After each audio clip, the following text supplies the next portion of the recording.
Hop hop hop, ne quitte pas cette vidéo. Est-ce que toi aussi tu veux gagner de l'argent sur internet sans rien faire et sans aucune compétence? Ça tombe bien, car aujourd'hui c'est ton jour de chance. Il y a quelques mois, j'étais un simple étudiant fauché et aujourd'hui, regarde-moi, je suis multimillionnaire rentier. L'autre jour d'ailleurs, je discutais avec mon rey Elon Musk lorsque je l'ai invité à boire un champagne au diamant dans mon modeste T52 on top of the Empire State Building. Ah sorry, I'm living in the United States. My French, I'm losing. Donc l'autre jour, mon rey Elon Musk s'étonnait de mon ascension fulgurante. Il me disait, Rouya, comment as-tu fait pour toucher une telle rente? Et aujourd'hui, je vous dévoile mes stratégies mystères pour gagner des euros sans presque rien faire. Dans ma nouvelle formation, au prix choc de 4 000 au lieu de 10 000 euros, check la réduction. Et attention, car dans 2 heures se termine la promotion. Clique sur le lien dans la description. Et je suis vraiment riche, la preuve comme en témoigne la luxuosité de ma luxueuse maison. Et merde, le fond vert, merde, je veux dire, les effets spéciaux, c'est des effets spéciaux qui coûtent super cher, qui sont faits par mon pote Steven Spielberg des United States. Restez les amis, achetez ma formation, c'était pas de l'imposture. Comment on met ça? Bref les gelflings, aujourd'hui on va parler de relations toxiques. Au dernier sondage, vous avez été plus de 42% à voter pour le sujet du vampirisme énergétique. Et oui, je vous ai appelé les gelflings et vous allez comprendre pourquoi. Dans l'univers de Dark Crystal, les gelflings sont des petites créatures qui ressemblent un peu à des hommes singes avec des oreilles pointues. Les seigneurs sont attendus à la tombée du jour. En route! Et ils cohabitent sur leur terre avec une race de pervers narcissiques qui s'appelle les Skeksis. C'est un peu comme des grands hommes vautours décharnés, tout maigres, avec la peau noire, ils sont dégueux, ils se battent entre eux, ils s'entretuent, bref. Ça me donne d'horribles crises de pute. Les Skeksis, pour rester en forme, drainent l'énergie vitale des gelflings. Alors cristal, tout ce que tu as, donne-lui toute son essence. Et ils en tirent de l'essence. Ils appellent ça l'essence de gelfling. Ils boivent cette essence et ensuite leur corps se renforce et rajeunit. Le problème avec ce processus, c'est que les Skeksis ne sont jamais totalement rassasiés. Peu de temps après avoir bu de l'essence de gelfling, ils ont de nouveau faim. Il leur faut donc un accès facile et continu au gelfling pour se maintenir en vie et se maintenir jeunes. Ce qu'ils ont trouvé comme stratégie pour ça, c'est de vivre tels des loups parmi les agneaux, parmi les gelflings. Et oui, ils leur font croire qu'ils assurent leur bien et qu'ils protègent le précieux cristal, alors qu'en fait ils utilisent le cristal pour drainer les gelflings qui n'y voient que du feu. Et c'est à peu près ça le vampirisme énergétique dont on va parler aujourd'hui. Mais en moins hardcore, je vous rassure. Contrairement à ce que font les Skeksis, le vampirisme énergétique entre êtres humains, ça consiste plutôt à absorber votre attention, votre énergie mentale et émotionnelle, plutôt que votre essence physique. Et c'est un phénomène bien réel auquel vous êtes confrontés tous les jours. Et un vampire énergétique n'est pas forcément malveillant. Ça peut être une personne qui est juste habituée à fonctionner ainsi, et qui n'est pas consciente de son mécanisme, et qui ne veut de mal à personne. Mais le fait est que dans une conversation et dans une interaction, elle draine et elle absorbe, elle vide l'autre de son énergie. Concrètement, comment savoir si on fait face à du vampirisme énergétique? En fait, il y a plusieurs signes pour savoir que vous faites face à une personne qui vous vampirise votre énergie. Et tous ces signes ne sont pas forcément présents en même temps. Le premier, c'est que après avoir parlé à une personne, vous vous sentez vidé, fatigué, les batteries à plat, voire agacé. Ou bien, quand vous passez du temps avec une personne spécifique, vous avez moins de joie, moins de motivation. Comme si votre force vitale s'amenuisait en sa présence et vous vous sentez lourd émotionnellement et diminué. Un autre signe du vampirisme énergétique, c'est quand vous avez des discussions à sens unique. Vous savez les amis, c'est quand une personne commence à vous parler, à vous enchaîner dans un monologue, et vous avez juste envie de vous barrer. Limite, votre âme, elle a envie de quitter votre corps, elle essaye de partir, mais vous restez sur place, vous lui dites « Ah ouais, ok, je comprends, ah, c'est fou ce que tu dis, ouais, génial, moi aussi ». Et la personne continue. Vous avez beau ne donner aucun répondant et ne pas relancer le sujet, la personne vous enchaîne sujet, puis sujet, puis sujet, puis le temps passe, et l'autre, à la fin de la conversation, il dit « Ah, ça m'a fait du bien de te parler, j'ai pu me vider ». Il y a encore pire les amis, c'est quand quelqu'un il commence à vous enchaîner avec une discussion à sens unique, vous lui dites que vous devez partir, que vous êtes occupé, que vous devez le laisser, genre là, maintenant. Et l'autre personne elle dit « Ah ouais, je comprends », et elle continue à vous parler. Et elle enchaîne sur un nouveau sujet. Et là, vous sentez vraiment que votre âme est sur le point de quitter votre corps. Il vous draine votre âme. Limite, quand la conversation est terminée, vous avez besoin de réanimation. Et après, il y a toutes les situations dans lesquelles une personne va essayer de capter votre attention alors que vous ne voulez pas lui donner. Et va essayer avec insistance, et c'est ça qui peut vous donner l'impression que ça vous draine votre énergie. Et ça, vous pouvez le remarquer dans les situations de la vie de tous les jours, mais le vampirisme est beaucoup plus dur à percevoir dans le cas d'une emprise constante. C'est-à-dire si vous cohabitez et que vous passez tout votre temps avec une personne qui vous draine votre énergie en permanence.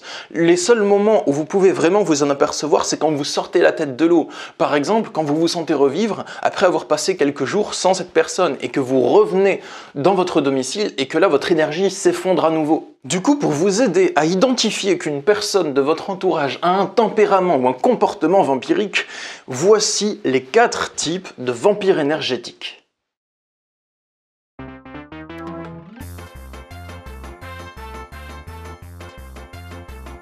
Mais avant ça, je tiens à vous remercier les amis parce que vous m'avez régalé dans vos commentaires. Dans la dernière vidéo, je vous ai demandé quelle était la dernière chose que vous aviez mangée avant de regarder ma vidéo. Et vous, comme c'était du lourd, vous étiez plusieurs à finir votre repas de Noël le lendemain au petit déjeuner, avec des châtaignes et confits de canard au petit déj. Ou encore un sandwich au foie gras et à la confiture de figues avec le couvercle du pain surprise qui restait. Et oui les amis, c'est ça qui est bien avec le repas de Noël chez les beaux-parents. Vous savez, le repas de Noël en 9 rounds, là où tu commences à midi, ensuite t'as l'entrée, puis le plat, puis le deuxième, le troisième, le quatrième plat quand t'en peux plus, t'as le fromage, le café, le dessert, la bûche, tu finis à 19h. Il y a même quelqu'un qui m'a dit qu'il a mangé une crotte en chocolat dans les commentaires, donc je sais pas si c'est une pâtisserie, une spécialité, mais ça m'a intrigué. Les amis, pour la prochaine vidéo, j'ai un jeu à vous proposer. Dites-moi dans les commentaires ce que vous aimeriez que je mette dans mon prochain sandwich. Vous avez le droit à 3 ingrédients maximum. Et ensuite, vous pouvez liker les commentaires des autres personnes et je vous promets que dans la prochaine vidéo, le commentaire qui a reçu le plus de likes, eh bien, je me fais cette recette de sandwich et je la mange. Donc, vous avez le droit de vous lâcher sur les ingrédients improbables. Bon, pas trop, hein, et essayez d'être gentil avec moi. Vous verrez dans la prochaine vidéo, hein, je ferai une petite pause entre 2 explications et conseils pour manger ce foutu sandwich. Trêve de balivernation, les amis. Passons maintenant aux différents types de vampires énergétiques que j'ai pu identifier. C'est parti. Premièrement, nous avons le vampire silencieux. C'est typiquement quelqu'un qui va bouder et garder un long silence, mais c'est pas juste quelqu'un qui garde un silence parce qu'il se sent mal ou qu'il est choqué. C'est sa manière d'attirer l'attention. Son but, c'est de manifester un air renfrogné et triste pour vous amener à vous poser plein de questions, vous demander mais pourquoi, qu'est-ce qui va pas, est-ce que tu as des problèmes, est-ce que je peux t'aider, dis-moi ce que je peux faire pour toi. Et lui, il vous répond uniquement par le silence. Il peut faire ça soit pour vous punir, parce qu'il pense que vous méritez une punition et garder un long silence pendant plusieurs jours, vous ignorer ou feindre l'ignorance, c'est une manière de vous punir. Ou bien il fait ça juste pour attirer l'attention de beaucoup de personnes en adoptant une attitude victimaire. C'est un mécanisme vampirique. Ensuite, on va retrouver le fameux vampire qui parle trop. C'est typiquement quelqu'un qui va maintenir votre attention orientée vers lui, donc il va essayer de capter votre attention en permanence en maintenant un flot de paroles ininterrompu. Et dès que vous essayez de vous barrer et de partir, il va parler d'un nouveau sujet pour capter de nouveau votre attention. Et vous, ce mécanisme pour capter votre attention, vous le sentez comme une espèce d'aspiration d'énergie. Plus vous restez en sa présence, plus votre niveau d'énergie va chuter. Et donc ça c'est vous, ça c'est lui, et ça là, en rouge à côté, c'est votre âme qui appelle au secours et qui essaye de se barrer de votre corps. Ensuite, on va retrouver le vampire victime. C'est quelqu'un qui se positionne en tant que victime de la vie, qui raconte qu'il lui arrive beaucoup de malheurs, et ce qu'il veut, c'est être plein. C'est pas quelqu'un qui est dans une réelle recherche de solutions pour sortir d'un problème. C'est quelqu'un qui utilise le fait de parler de ses malheurs pour attirer la sympathie et la compassion des autres, mais ce mécanisme, pour moi, il est assez difficile à repérer parce que assez souvent, on y arrive seulement si on connaît bien la personne, parce que ça peut arriver à tout le monde d'avoir une difficulté et d'en parler pour la recherche de solutions ou simplement pour se confier parce que ça fait du bien. Là, c'est plutôt un mécanisme récurrent que je décris, où une personne, un de ses modes d'interaction principaux, c'est de se positionner en tant que victime et qui va réfuter toute tentative de lui trouver des solutions et qui va répondre par oui mais à chaque solution, et quand on lui demande si ce qu'elle veut c'est juste se confier, bah non en fait, elle veut clairement se plaindre et attirer l'énergie des autres de cette manière. Et le dernier cas de vampirisme que je souhaite mettre en lumière dans cette vidéo, c'est le vampirisme par l'intimidation explosive. Donc c'est quelqu'un qui va vous inspirer la peur, exploser sur vous en colère.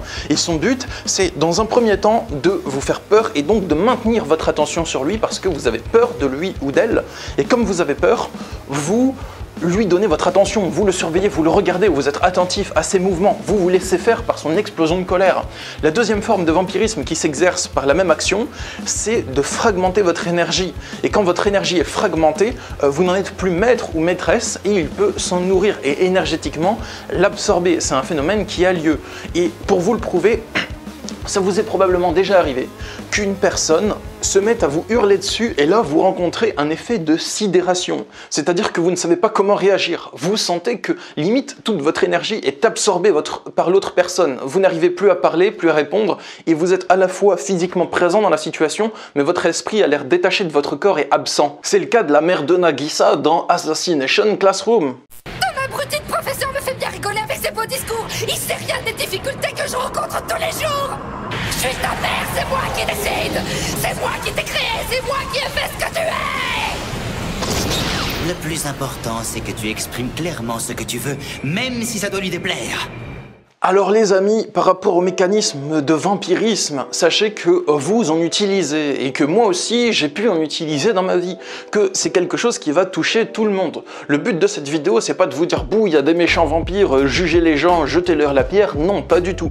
C'est juste de vous amener à être plus attentif et plus alerte quand une personne va utiliser un mécanisme vampirique. Il se peut que certaines personnes les utilisent sans le faire exprès, que ce soit inconscient, c'est une blessure, un traumatisme, une construction de la personnalité.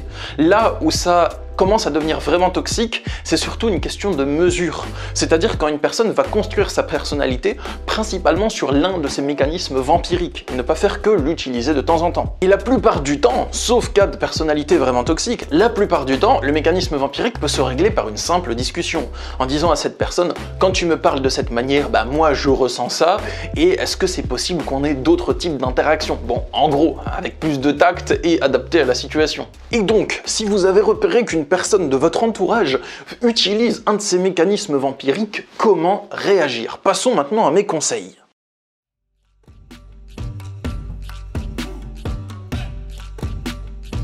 Eh bien, chers amis, mon premier conseil, c'est de vous abonner à cette chaîne YouTube. Et oui, c'est à la fois une blague, mais pas que, parce que je partage plein de conseils sur les relations toxiques et plein d'explications, donc je pense que ça pourra vous aider à faire face au vampirisme énergétique, pour de vrai en plus. Passons maintenant au premier conseil que je vais vous donner dans cette vidéo. Explicitez les non-dits. Vous savez, toutes les gênes que vous avez dans une relation, tous les malaises que vous avez, les sentiments bizarres, mais vous les refoulez. Et vous les gardez pour vous, puis après vous côtoyez toujours la même personne, mais vous avez toujours cette gêne qui perdure et qui perdure. Et je pense que le simple fait d'en parler à l'autre, de lui dire « j'ai l'impression que tu cherches à avoir mon attention, est-ce que c'est vrai ? Pourquoi ?» et discuter avec l'autre de ça, dans certains cas, ça permet vraiment de lever le malaise. Parce que vous posez le truc sur la table, vous le gardez pas à l'intérieur de vous. Deuxièmement, posez vos limites les amis. Et oui, dites non, n'ayez pas peur de le dire. Il y a des personnes où vous avez l'impression qu'elles sont vampiriques parce qu'elles commencent à vous parler d'un sujet alors que vous n'êtes mentalement pas disposé. Et vous, par politesse, vous n'osez pas leur dire. Et la personne, elle est même pas au courant qu'elle vous dérange. Et comme vous répondez à ce qu'elle dit, oui, c'est vrai, d'accord, elle croit que vous êtes intéressé. Donc le simple fait de dire, écoute là, mentalement je suis fatigué, je suis pas disposé à t'écouter, eh ben ça peut régler le problème. Mais dans certains cas, ça ne le règle pas. Et si dire non ne suffit pas, alors faites non. Et oui, si j'ai effacé le bonhomme, c'est parce que dans certains cas, le simple fait de dire non ne suffit pas. Ou de dire que je ne suis pas disponible ne suffit pas. Et la personne continue à me parler. Et des fois, je dois me barrer pendant que la personne continue à parler. Parce que j'ai autre chose à faire, parce que je suis pressé, j'ai un emploi du temps, j'ai une consultation avec l'un d'entre vous qui est réservé. Et là, il y a quelqu'un dans la rue qui commence à me parler. Je me retrouve submergé. Je dis à la personne, je n'ai pas le temps, je dois partir, j'ai quelque chose de prévu, genre là maintenant il faut que j'y aille. La personne dit, ah oui, mais par contre je te raconte juste une dernière chose. Non, j'ai pas le temps pour une dernière chose. Ah mais c'est pas vrai, c'est bientôt fini, t'inquiète, il n'y a pas de souci, j'ai bientôt fini. Bah désolé, je dois y aller. Et je pars, et la personne continue à parler, mais si elle m'écoute pas, comment vous voulez que je fasse ? Troisièmement, évitez les personnes vampiriques. Et oui, parce que ce que je vous ai dit tout à l'heure, c'est bien joli, que dans certains cas, simplement en parler à l'autre règle le problème. Mais dans d'autres cas, non. Parce qu'il y a des personnes que chaque lien que vous avez avec cette personne, c'est un lien où l'autre vous vampirise. Typiquement, la personnalité pervers narcissique. Ce genre de personne, chaque lien que vous avez, c'est un lien où il essaye de prendre du pouvoir sur vous. Et dans ce genre de cas, mon conseil, c'est que si vous captez que cette personne a un comportement qui est exclusivement vampirique, vous évitez sa compagnie, vous évitez de lui parler, vous marchez, vous avez les écouteurs, vous faites genre que vous téléphonez, vous ne la côtoyez pas, vous dites juste bonjour mais vous êtes occupé, enfin ce genre de bail, vous voyez les amis. Quatrième conseil, ne nourrissez pas le vampire, parce que s'il a l'habitude que vous le nourrissiez comme il le souhaite, à chaque fois il va chercher sa nourriture chez vous, et ça fait un cercle vicieux. Et comme vous n'avez pas dit non les fois précédentes, vous avez du mal à dire non la fois suivante, quoique vous pourriez, mais vous pouvez avoir du remords. Je vous encourage à identifier à quel type de mécanisme vampirique vous avez à faire face, et aussi à identifier comment vous réagissez. Pourquoi vous vous laissez vampiriser par l'autre, comment vous vous laissez vampiriser. Et hop hop hop les amis, je vous attrape, pas la peine de vous réfugier dans le côté psychanalytique, en essayant de vous dire oui mais qu'est-ce qui fait que dans mon enfance je me suis construit comme ça aujourd'hui, pourquoi je me laisse vampiriser. Vous pouvez y réfléchir si vous voulez, mais c'est pas ça la solution définitive du problème. C'est intéressant de le comprendre, mais la solution définitive c'est de voir comment je me laisse vampiriser, pas forcément pourquoi, et de voir comment vous pouvez changer votre réaction et mettre stop au mécanisme vampirique. Et le plus important pour ne plus vous faire vampiriser, eh bien informez-vous sur les mécanismes vampiriques. Apprenez à identifier les techniques de manipulation émotionnelle et énergétique. Ah oui, si ça vous intéresse, je pourrais vous faire une vidéo de ce type sur la manipulation énergétique. Bah, dites-moi dans les coms si vous êtes intéressé. Mais bref, informez-vous sur le sujet pour que vous y soyez de plus en plus attentif et que vous faire vampiriser ne soit pas quelque chose qui soit votre norme et votre habitude. Que quand ça se produit, vous puissiez vous dire là, je suis en train de me faire vampiriser et pas juste être dans la réaction et dans le répondant à l'autre. Bon, quelque chose à ajouter, Monsieur Loup ? Monsieur Loup m'a dit que vous êtes trop des beaux gosses ou des belles gosses ultimes, vous les abonnés, et que s'il met des lunettes de soleil pour s'adresser à vous, c'est parce que vous brillez comme pas possible. C'est pas gentil ça ? Donc, les amis, pour conclure cette vidéo, si vous souhaitez avoir mon accompagnement personnalisé pour dépasser une problématique à laquelle vous faites face dans votre vie, que ce soit un conflit intérieur, des pensées envahissantes, des blocages mentaux, des émotions de souffrance ou des trucs qui tournent en boucle dans votre esprit, vous vous sentez bloqué, vous stagnez et vous souhaitez avoir un coup de pouce pour arriver à franchir cette étape dans votre vie, eh bien, il y a le lien de mes accompagnements individuels de coaching dans la description. Je consulte par Skype, téléphone ou Messenger. Et il y a tous les détails sous la vidéo dans le lien. Et rendez-vous dans la prochaine vidéo pour que je mange ce maudit sandwich. N'oubliez pas de me le dire dans les coms. Et surtout de liker votre recette de sandwich hardcore préférée. A plus les amis, prenez soin de vous. Au revoir.